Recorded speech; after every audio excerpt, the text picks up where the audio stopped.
Roxo Media House. A Signal 51 is police code for an investigation, a law enforcement proceeding that is a systemic and thorough attempt to learn the facts about a possible crime that is complex and whose facts and circumstances are generally hidden, at least initially, behind obstacles that can be coincidental and or man-made. Investigations methods are formal. I'm John Henry, a journalist. My partner is Jake White, a retired Fort Worth police sergeant. And together we examine the difficult cases of law enforcement, both in Fort Worth and around the region. This is Signal 51. The show is designed specifically for a more mature audience. Some of the content is graphic and is not intended for younger audiences.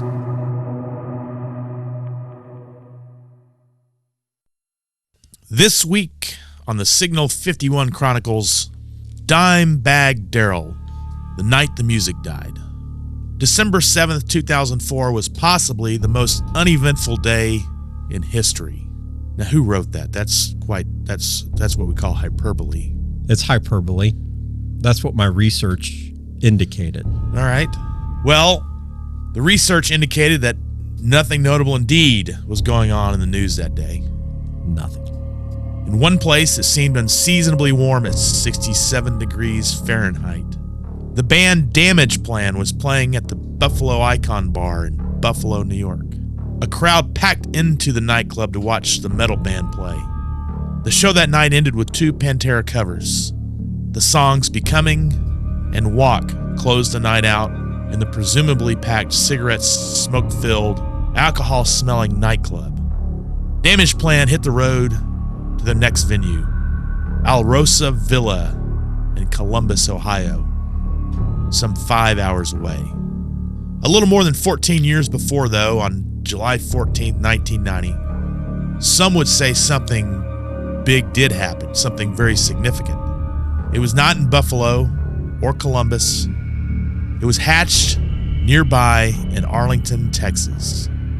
Well, even more specifically, the speck on the Tarrant County map known as Dalworthington Gardens.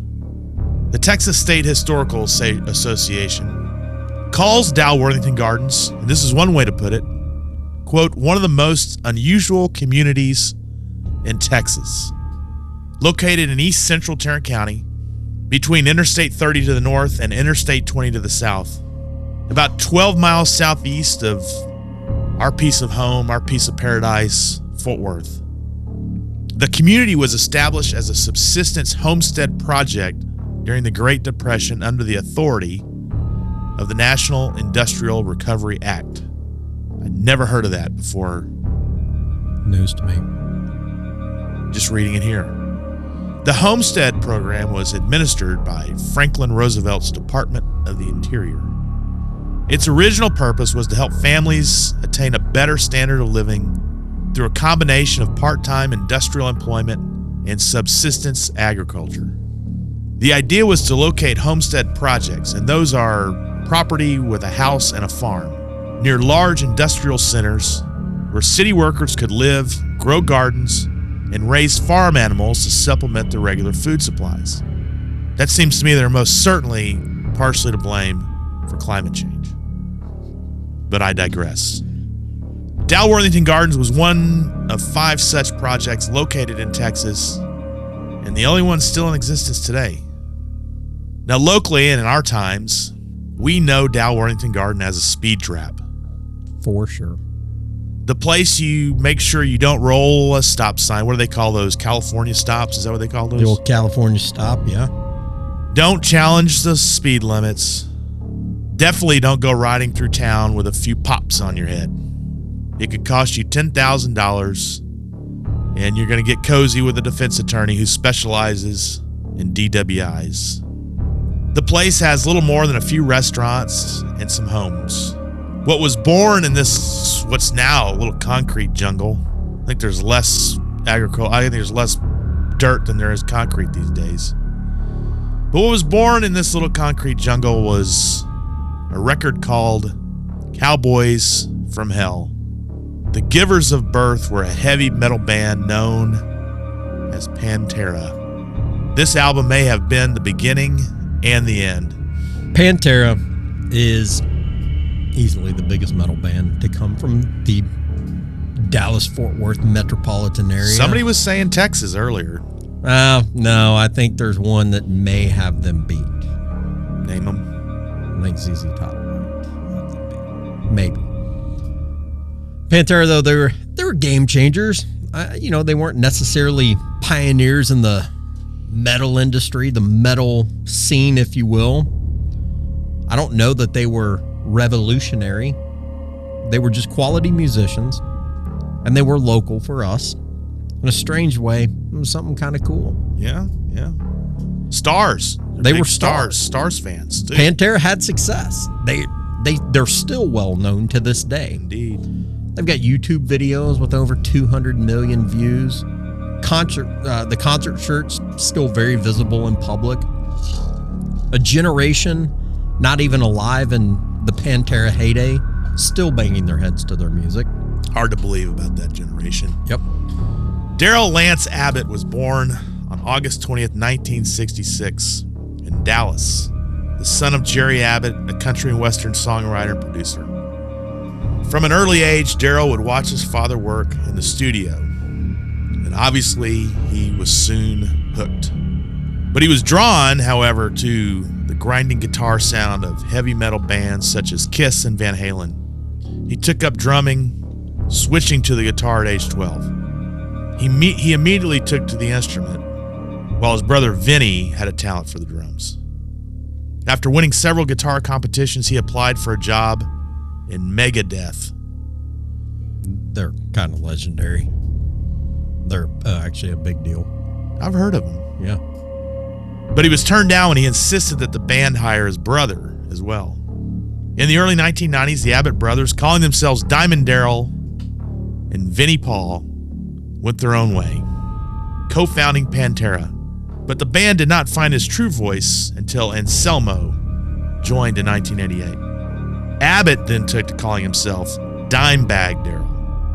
Now, Jake, I know you know very well what a Dimebag means. I have an idea of where he got it.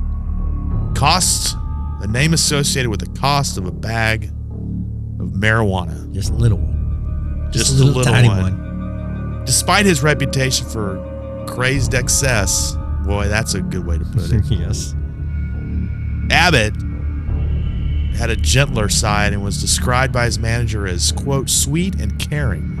I think other people would say that as well. Yeah, we'll get into some of that. He marketed his own range of guitars and guitar accessories and also owned, not surprisingly, a strip club in Dallas. Like Jack Ruby. He had legs like Jack Ruby. A modern day Jack Ruby-ish kind of guy. Yeah. But I do think real quick, there's one thing. This term Dimebag, it's got to disappear. 5-10 years tops. I mean, think about it. If Dimebag Darrell was today, or were here today, what's his name, right? I mean, we're gonna start transitioning to Doobie Darrell? No, I mean it's gonna be like, I don't know. We're gonna hear names like Vape Pen Vince or Edibles Eddie or boy, I tell you what, THC cartridge Timmy over here. It's disappearing. I tell you, did I ever tell you my experience with an edible? Oh, probably one of the most legendary stories I've ever heard. I thought it might help me sleep, and it was a complete disaster on every front. I swear your address is flagged, man. Whenever you call 911 now. Hey, easy. Oh. Let's get back to our we're boy, getting back. So Dimebag Darrell. Some 13 years from his birth. Yeah, so some 13 years after the birth of Dimebag Darrell, September 11th, 1979. Mary Clark, coincidentally or ironically of Marysville, Ohio. Yeah, I think that'd be coincidentally. She gave birth to her son, Nathan. So Marysville is a town about 30 minutes northwest of Columbus. This Nathan Gale guy, he had a little stint in the Marine Corps. February 2002, he enters.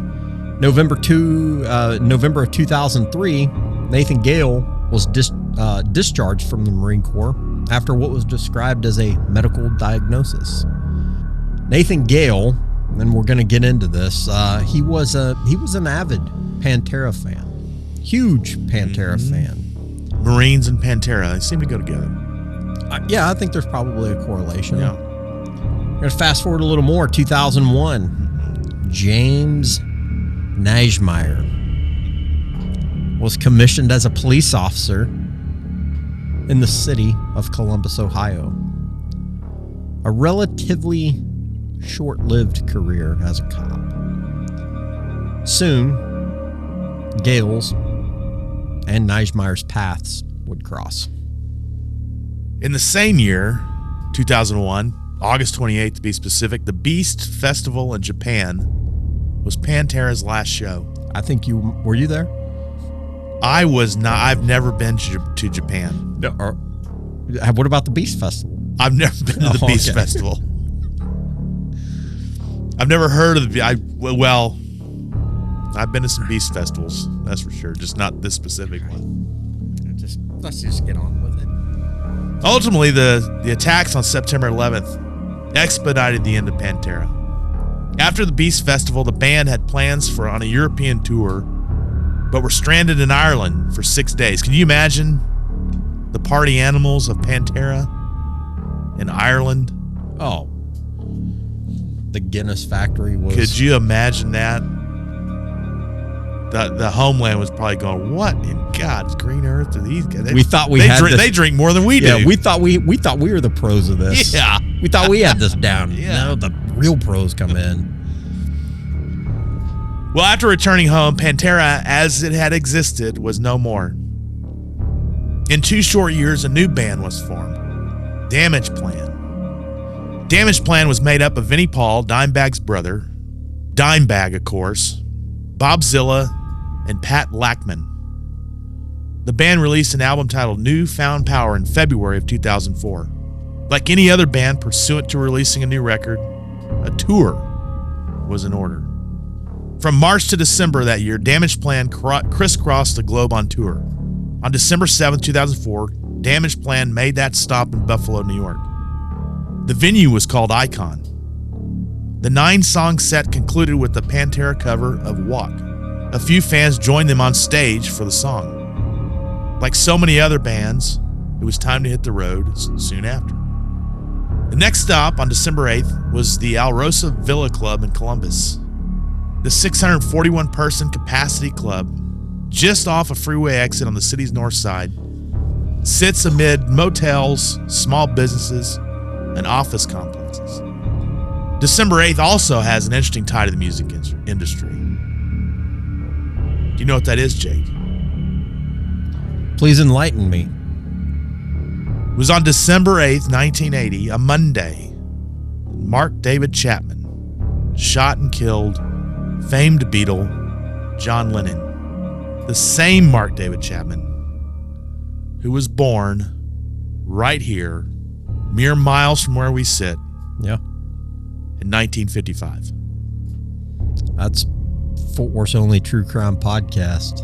Right there. Bringing the Fort Worth tie. You got that right. I mean, we're close. Dalworth and Gardens, we're close, but...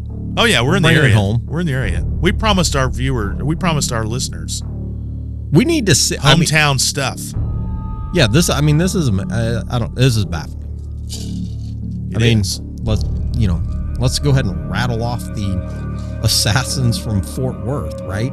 Lee Harvey Oswald spent time here. Yeah. Mark David Chapman. You have any others? I think those two are notable enough. Do we need any others? Yeah, I don't think we need any more. No one... John Hinckley spent time in Dallas. Yeah. Anyway. So on December 8th, as the lights dimmed and the power cords began to rip, club security at Alrosa Villa was trying to catch up to a man in a Columbus Blue Jackets hockey jersey over his sweatshirt. Isn't that a hockey jersey called a sweater, sir? Sure, a sweater it is. Some witnesses had seen this man jump the 8-foot wooden fence to enter the club. Other witnesses, though, said he must have come from an open door behind the stage. The club had no metal detectors and employed unarmed security guards. One witness, 22-year-old Chris Couch, said he was standing about 30 feet from the stage when he saw a man wearing a hooded sweatshirt walk up to the stage, followed by a bouncer and club employee. The man in the sweatshirt climbed onto the stage, which is not unusual, not unlike many concert goers at this type of show. Yeah, I mean, they obviously encouraged it, right? They were going for the stage dive, man. They did in Buffalo. Yeah. Going for the stage dive or the sing along with the shove, the shove from the band security to get off the stage, or let them sing along. The stage dive into the mosh pit, right? Is that what they or do? Into the crowd, and then you do the whole crowd surf thing. All right. Yeah. This one's different though. So when this guy jumps on stage, he starts yelling, and he pulls out a Beretta Model 92 9mm and began to open fire. According to the reports, the first 5 to 6 shots struck Dimebag Darrell in the head at or near point-blank range. Confusion seemingly set in as some crowd members thought this was part of the concert, something we've heard before in other kinds of mass shootings.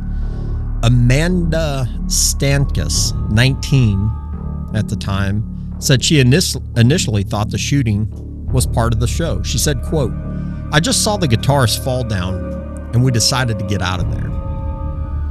Following this, Gale, the man in the sweatshirt, the Columbus Blue Jackets shirt, turned the gun on those who had rushed the stage to stop him.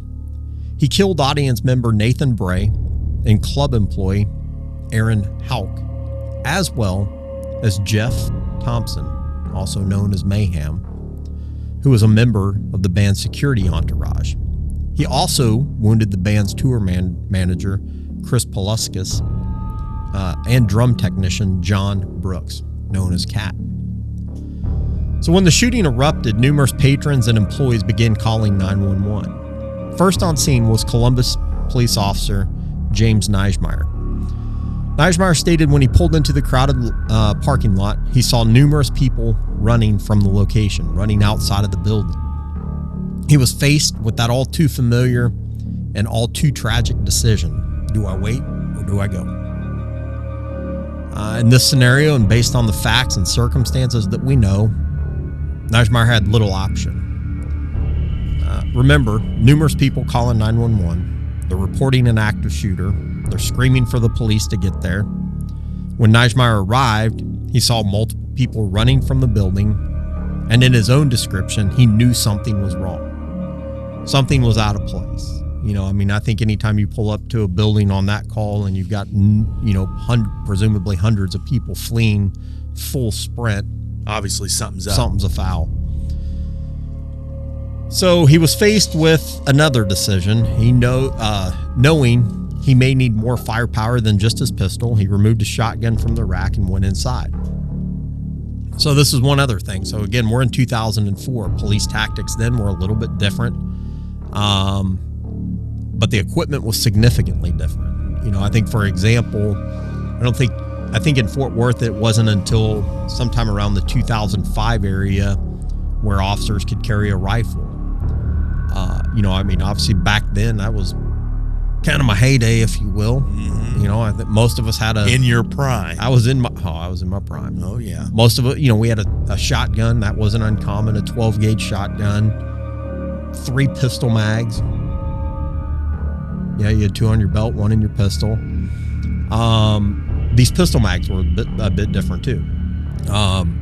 So these pistol mags, like I said, there's 3 of them. They're a little bit different. Similar to the pistol that Gale used, I too carried a Beretta 96D 40 caliber. It was clunky, and it was double action only. It was the only pistol that 4th PD issued at the time. It came with the gun and 3, I think, 11-round mags, if I'm not mistaken. So, weaponry that you guys are issued. Do you have to use those, or can you get your own? I think back then we had to. I don't remember having. Well, no, I guess we did have some choices. They were very, very limited. But they were all issued by the city. No, they weren't. Yeah, you could buy your own, but it had to be on a certain list. So how it's different now, right? I mean, everybody's transitioned to a Glock for the most part. You've got a 9mm with 17 or 19 round magazines. You got a lot more ammo on you, or the cops do. But Nijmeier in this case, again, he's going to an active shooter. He's going to this panic scene. He sees people running out. He does what he has to do, and that's I've got to go in. And if I'm going to go in, I'm going to have to go down. If I'm going down fighting. So he grabs a shotgun. He goes in. He enters the club through a back door and was directed to the stage where he saw one person lying dead. He said, so he enters the club through a back door and was directed to the stage where he saw one person lying dead. As he approached, the club was still packed with panicked patrons. There's some videos that are, it was a little bit different than what I expected. I would have expected it to be almost empty, but it wasn't. The patrons, they were screaming, they were running. Ultimately, they're scared for their lives. So as Nijmeier continued closer to the back of the stage, he saw the gunman, Nathan Gale, holding one employee hostage. Ultimately, I guess it was an employee of the band. When I say holding him hostage, I mean it like in the most literal sense. Gale had the guy in a headlock. Gale's arm extended in an outward motion, indiscriminately firing into the crowd. So Nijmeier, he creeps closer and was left with one choice. Nijmeier fired one round from his 12-gauge shotgun, killing Gale. A police spokesperson said the officer was able to strategically gun this guy down before he was able to kill this hostage. He also said the hostage was able to maneuver out of the way somewhat before the officer fired. So that's a tough spot.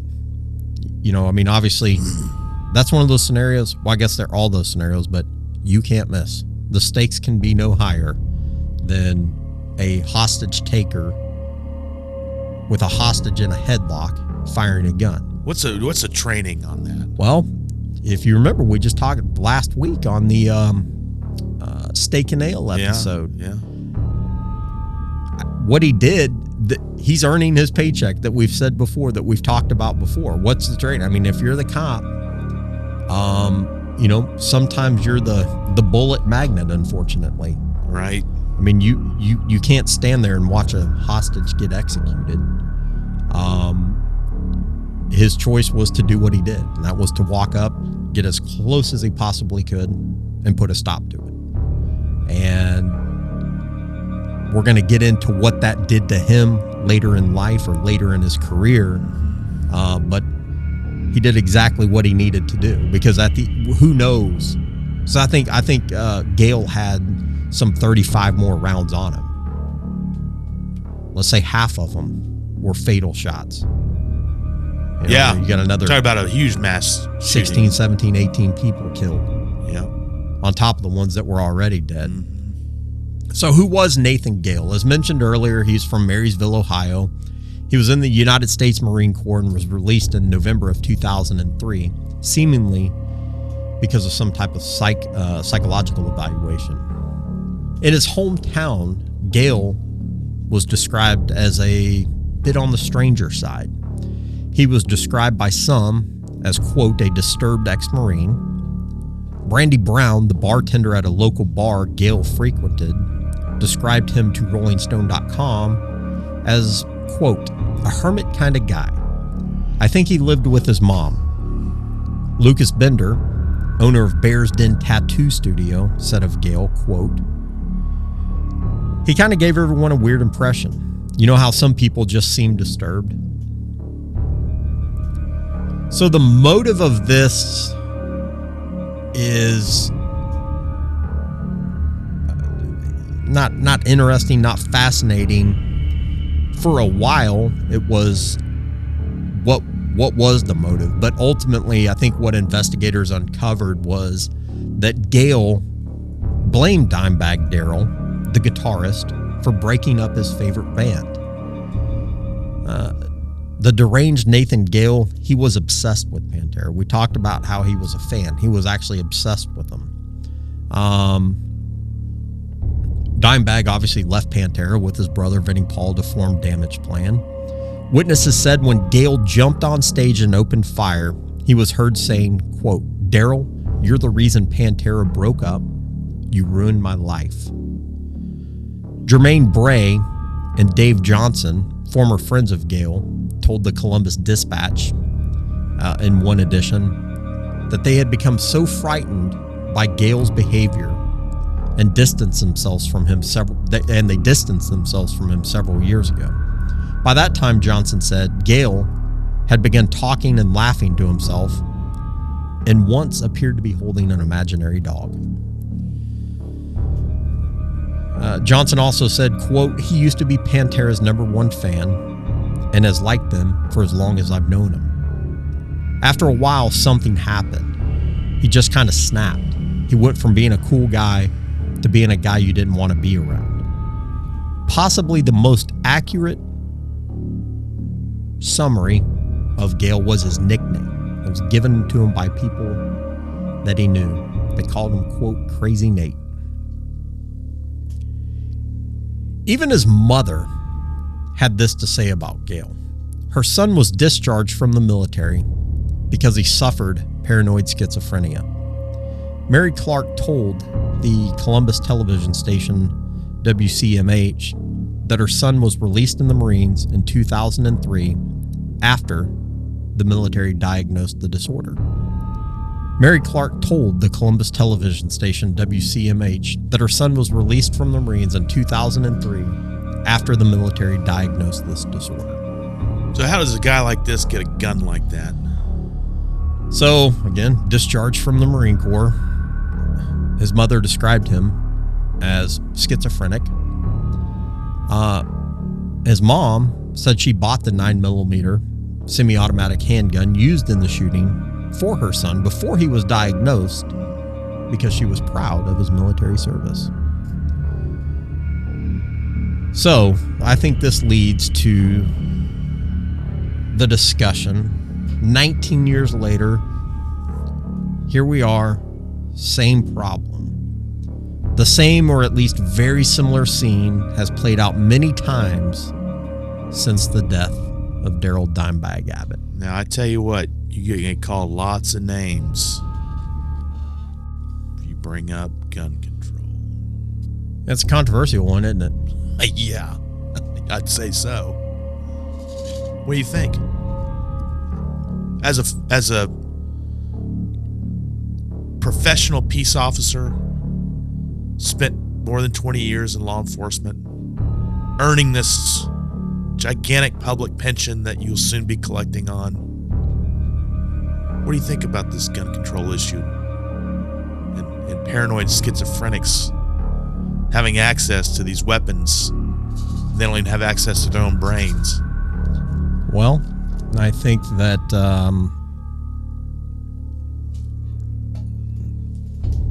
ultimately, the mom buys the gun, not for her, for a gift. Yeah. Seemingly everyone in Columbus that knew Gale, or in his hometown of Marysville that knew Gale, Knew he was loose. yeah. Screws loose. So I struggle with the idea that his own mother, contrary pre-diagnosis, okay, I didn't know the guy, but I struggle with the fact that he probably didn't display some signs of it prior to him enlisting in the Marine Corps in 2002. Maybe he didn't. I don't know. But I also, the hard part of that is everybody else describes him like they call him Crazy Nate. Yeah. Mom knows he's running around with a pistol, right? And I have no clue how many people with schizophrenia are roaming this country. I have no idea. I would assume a very large population, relatively speaking. Yeah. Many of which probably have or had access to firearms. It's a tough one. I mean, how do you stop it? Well, and he was also described as a hermit, so he had isolated himself. So much so to the point that people called him a hermit. So the only person who might have had any idea that he had fallen to such depths, it was his mother, I'm guessing. And she might not have either, because, you know, you hang around in your room all day long and don't come out. Who knows? You don't know what's going on. And of course, parents have trouble making judgments on their kids and all that stuff too. But I agree. But I mean, again, you know, that, I mean, it's the tough thing. I mean, it's a tough scenario, right? I mean, you have, let's rewind just several short years ago. You've got the Pulse nightclub in Orlando. You've got Las Vegas, I believe the U.S.'s most deadly mass shooting. You've got Uvalde. Yeah. Uh-oh.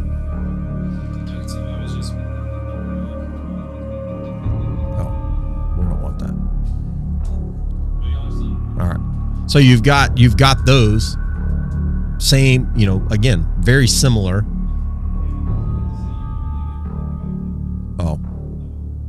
You've got we rewind. We've got the Pulse nightclub in Orlando. Similar environment. A nightclub. I don't know how many people were killed in that one, but it was multiple. You've got the Country Fest or whatever it was in Las Vegas. I think that was the U.S.'s most deadly mass shooting. Where was that? Las Vegas. Oh, yeah, Las Vegas, yeah. You know, Yeah. Firing from the yes, hotel window. Yes. And that, you know, more close to home, you've got Uvalde. A little bit different of an environment, clearly, but still the same thing happens. You've got somebody deranged walking into a place, shooting people. What is the stop it? I have no idea. I also wonder, I'm assuming, but I don't know, that he received an honorable discharge from the Marines. It didn't say honorable. It just said discharge. So I would imagine, I don't know that, you know, aside from honorable or dishonorable, I guess there's a medical discharge. I don't know. That part I don't know. I wonder, with whatever discharge he received, if he was eligible for benefits such as some sort of psychiatric help through, like the VA or something. VA. Yeah, maybe. I don't know. Now, it's one thing to have access to it. It's another thing to take advantage of the Exactly. access to it. You know what? Who knows about that? But The other thing about this one, when we kind of decided to do this one, for me, it was a flashback to the early 90s, right? I mean, at the time I lived in Southwest Arlington. Yeah. On the outskirts of Dalworthington Gardens. Mm-hmm. And I always stayed on the outskirts because that speed trap thing was for real. No doubt about it. And if you Still were- is for real. Yeah. I'm sure. Little, you know, teenager that went against the grain of normal, if you will. A Wiccan teenager. I wouldn't say I was a Wiccan teenager, but I definitely went against the grain back then, and you know, so we would avoid it. But Pantera, they were. I mean, everybody knew somebody who knew somebody. Yeah. That partied with Pantera. I know people. Yeah, I mean, tons of them. I mean, we put out that request. We got the one response of this is the typical Pantera. I partied with Pantera response, and it was my guy friends hauled his Christmas tree out that was covered in beer cans and rope LED lights. They gave all of us a shot of whiskey, some t-shirts, and his sweet wife said we could come tan at her salon. Memories for a lifetime. Talked to another guy, a cop, just in passing today, in fact. Huh? He said, "Oh, what are you doing? Recording a podcast?" I said, "Well, interestingly enough, we are. I'm actually going up there in a couple hours to record one. I'm doing one on Pantera." Just that was the conversation. That got him all excited. He said, "No way." I said, "Yeah, you like Pantera?" He said, "I grew up on the same street as Vinny and really in Dalworthington Gardens." Well, I guess that. Yeah, I guess. I don't know at the time if they're in Dalworthington Gardens or Arlington, but he had a pretty cool take on it because they were, they were into music in their early teens, right? Right. And he would describe it as his mom would call their music ruckus. And before his mom passed away, he said, "Hey, you remember those guys making the ruckus? They're selling out stadiums now." That's how big they got. That's how big they got. And then, again, another one of those Pantera party stories from Dalworthington Gardens. He's like, "Yeah, man, I used to go over there and party." He goes, "But there was always a time," because, like I said, he was a cop. They'd kind of give him the, like, "Hey, man, good hanging out with you. Probably time to go." Right? Yeah. So that's, like I said, it's the oh so typical I partied with Pantera story. It's the kind of guys they were. Legendary, obviously, to where we're at, and tragic, a tragic demise for sure. We definitely, and back quick to the partying part, both those guys lived hard. The brother, of course, Vinny, died of some sort of heart ailment. I think I read 2018. 18, yeah, somewhere around there. 54 years old. So they played awfully hard. Yeah. But supposedly, from everything I've heard, the most welcoming, nicest guys you'll run into. Yeah, that's what literally every single person we've talked to about it, that's what they have all said. Yeah. And again, I mean, the manner, not that, a murder under any circumstances is not tragic, of course, are always tragic, but the manner, again, 19, 20 years later, what's the solution? Maybe there is no solution, to be perfectly honest with you, right? The gun control opponents would argue that no gun violence. The gun control proponents would argue it was the mental health component of this that was the root of the cause. I don't know. I don't know what the answer is. Well,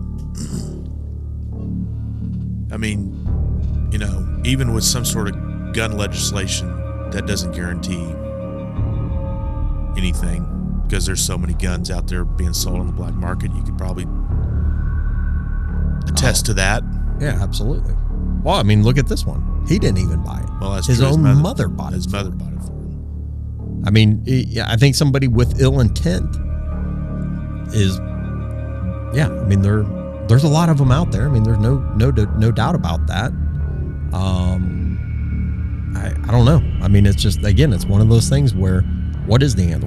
Maybe there is no solution. Maybe in mankind, unfortunately, tragedy strikes.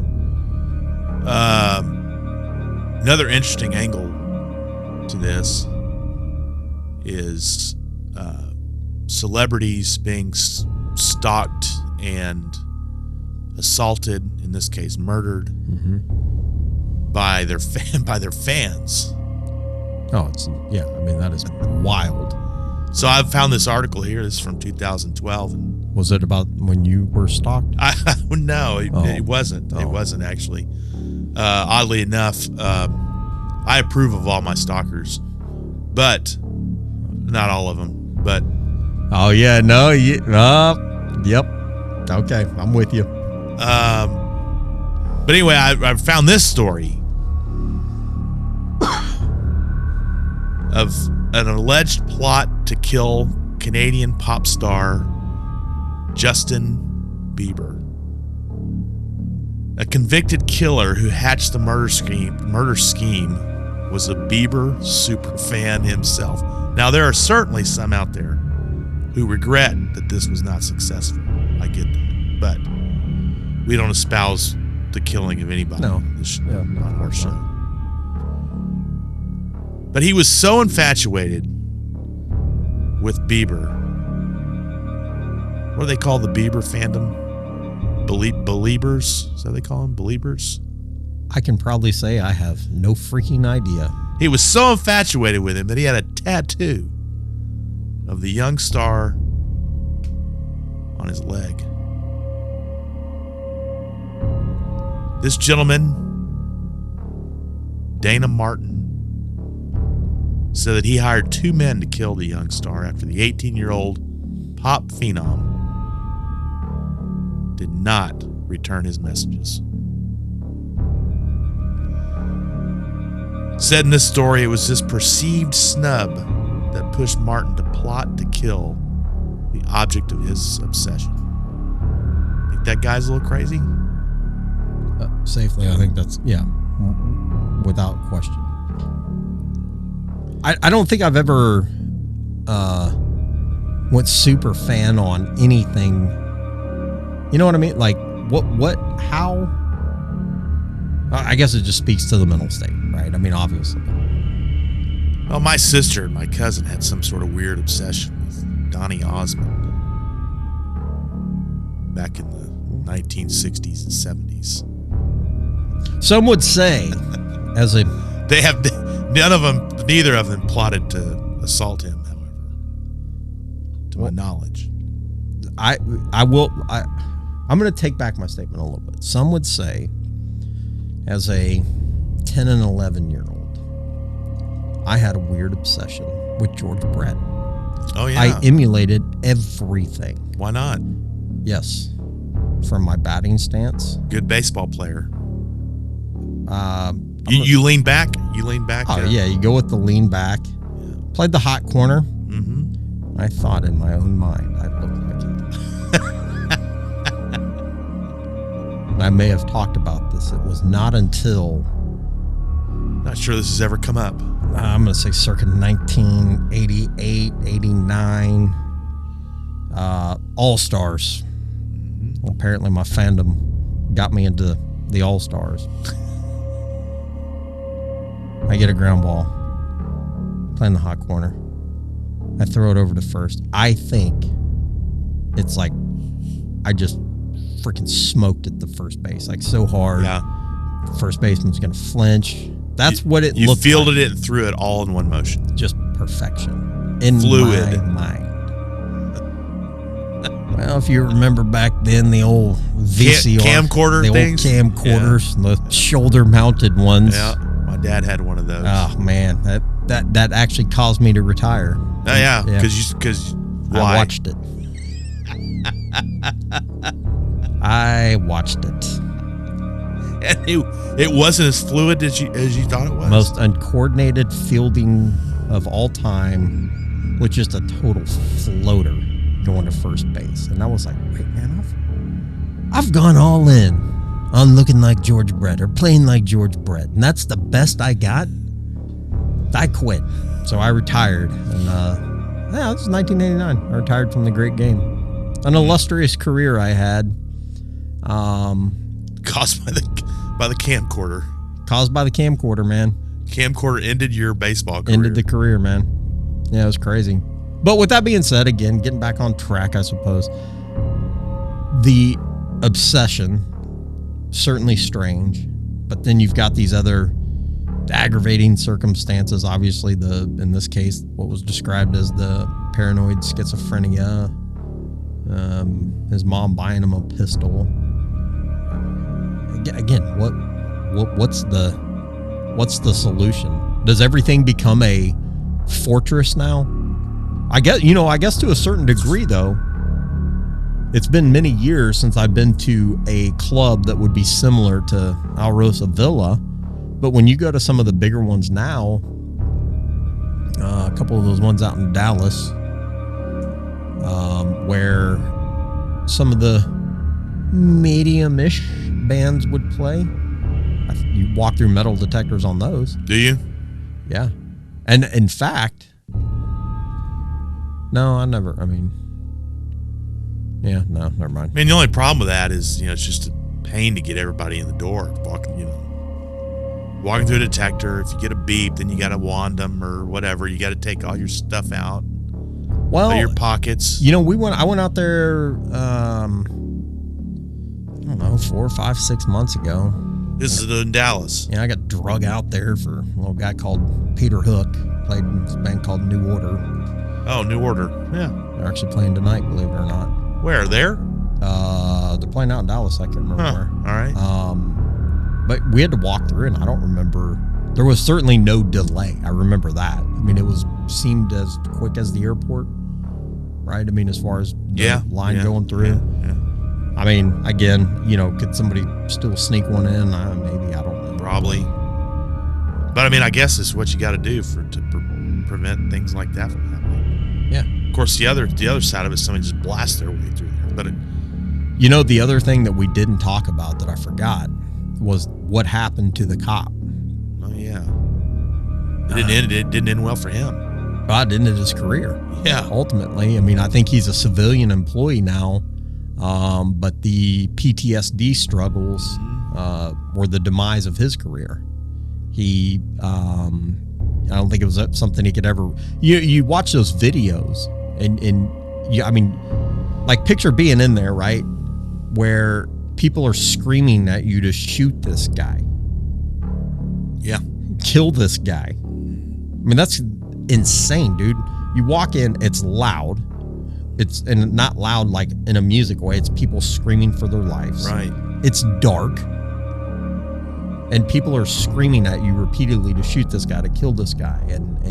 And he does. He did what he had to do. And right after he fired that fatal round from his shotgun, there was somebody on stage that commended him, more or less, that, hey, man, you had to do what you had to do. He was going to kill other people. But that was, I think, more than likely probably the end of his career. Just that one event. I don't want to say minimize it, not just that one event, but that one event was kind of, I don't think, something he could ever recover from. In Fort Worth, what's the protocol, procedure, and services offered to officers who have to commit that to use deadly force? Yeah, that stuff is, from 2004, I don't remember, there wasn't much. Obviously counseling was an option, but that has evolved now for police to where, number one, I believe it's mandatory. Seems like it should be, right? Yeah. You get, it's not like you shoot and kill somebody and then go back to work the next day. Yeah. You take some time off. Well, there's always administrative leave anyway for an investigation, right? Make sure you acted accordingly and all that stuff. Yeah, of course. But that whole counseling, PTSD stuff for the police has evolved significantly. With different nonprofits and things like that, reaching out to help, partnering with, in Fort Worth, or I'm sure many other cities across the U.S., to address some of those issues. Again, a city is limited in what they can offer and what they can do. So, like I said, they've formed other partnerships to help out with that. It does happen. It's a real thing. There, those just super tragic events. For the right person, can mess them up. Yeah. I remember the Cubes jewelry store heist. Yeah. Remember his wife said that he, 30 years later, it still bothered David Sears. And it was kind of a similar deal. Hostages. He walked in and shot and killed that one. It's similar scenario. But definitely back then they didn't have anything. Probably nothing more than a pat on the back and go back out there and go get them. Yeah, go drink some whiskey that night and you're back to work the next day. Right. And imagine, if things don't go right, and he hits the hostage as well and kills the officer. Oh, yeah. Just imagine how awful that would have been. They have some interviews with him, and he talks about, you know, the thought going through his mind, like I can't miss. Right. And that is the one thing. I mean, that's where it's like, you know, I guess it depends on what his shotgun's loaded with. Maybe it was a slug, because that's probably not the weapon of choice for to take out a hostage taker, unless you're right on top of him, which he was close. I mean, you can see the video, or I mean, I guess it doesn't show it in graphic detail, but you know, he was close to him. But what do you think? How far was he? What do you think? It just looked like mere feet. 10, 15 feet I don't or even closer? think he was that. Yeah, I think he was closer, because it shows him like sneaking up on him, and he's able to take him out just with that one shot. So I mean, he had to have been pretty close. I knew a fella who was involved, a police officer who was involved in a officer-related deadly shooting in Dallas, and it was always my understanding he never got over that. Yeah, I'm trying to. I mean, often. And I believe he was taken off and given an office job and stuff like that because he couldn't get back out there. Is what my understanding. I mean, I made it over 2 decades without anything like that. So I mean, I can't relate to that. I mean, I was never in that. Thank God, I was never in that scenario or position. So I don't know from personal experience. I mean, but clearly it does have an impact. So you've probably known somebody who was involved in this shit. Oh yeah. I mean, and like I said, it doesn't affect everyone the same. Right. You know, I don't know what people are like, you know, behind closed doors. I mean, at work they were seemingly back to their old self. So I don't know. And that could be real, or they could be acting. Yeah, they could be. Yeah, exactly. That's what I'm saying. I don't know behind closed doors. Who knows? So the department has chaplains. Yeah, I think they have like a whole corps of them now. Do they have medical or psychiatrists? Department, or they contract all that stuff out? I think it's I mean, you know, I don't know. That's a good question. I don't know if it's contract. They have access to it. So, but they do a psych eval on all applicants. Mm-hmm. Who does that? Is that contracted? I think at the time, a long time ago, no. It was from what I could tell, and I could be wrong. It was always framed as if it was somebody who worked for the city. However, looking back on it, it probably was somebody who was contracted, and it's probably the same today. I mean, I don't know that the city could justify the expense of a psychiatrist for, you know, several events a year. I don't know. I mean, maybe. Mm-hmm. I just know that they have a ton of partnerships now to address and deal with some of that stuff. Mm-hmm. All right, what else we got to do? Well, I think that's it for this one. Rest in peace, Dimebag Darrell.